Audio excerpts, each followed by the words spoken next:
അപ്പം വളരെ പെട്ടെന്ന് ഈസി ആയിട്ട് എങ്ങനെ നെയ്യപ്പം തയ്യാറാക്കാം നോക്കാം. അപ്പോൾ അതിലേക്ക് മെയിൻ ഇൻഗ്രീഡിയൻസ് ആണ് ഇത്. ഇനി എന്താക്കാം, 4 മണിക്കൂർ പച്ചരി വെള്ളത്തിൽ സോക്ക് ചെയ്ത് വെക്കാം. ഇനി അത് വാഷ് ചെയ്തതിന് ശേഷം നല്ലോണം ഊറ്റിയിട്ട് മിക്സിൻ്റെ ജാറിലേക്ക് ഇടാം. അപ്പോൾ അതിലേക്ക് നമ്മൾ നേരത്തെ കാണിച്ച ഇൻഗ്രീഡിയൻസ്, ഒരു 1/4 സ്പൂണ് ബേക്കിംഗ് സോഡയും 2 സ്പൂണ് ചോറും അതിലേക്ക് ഇട്ടിട്ട് നല്ലോണം ബ്ലെൻഡ് ചെയ്തതിന് ശേഷം ഇപ്പുറത്തെ അടുപ്പിൽ ഗ്യാസ്മേൽ 1/4 ഗ്ലാസ് വെള്ളത്തിൽ 3 ശർക്കര പാനി ഒരുക്കിയിട്ട് റെഡിയാക്കി വെക്കാം.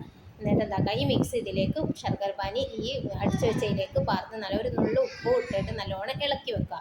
ഇനി ബാറ്ററി ലൂസായി വിചാരിച്ചിട്ട് വിഷമിക്കേണ്ട, അതിലേക്ക് എന്താക്കാം 3 സ്പൂണ് റവ കൂടി നമ്മൾ ചേർക്കുന്നുണ്ട്. അപ്പം ബാറ്ററി ഒന്ന് ഒരു തിക്കാവും.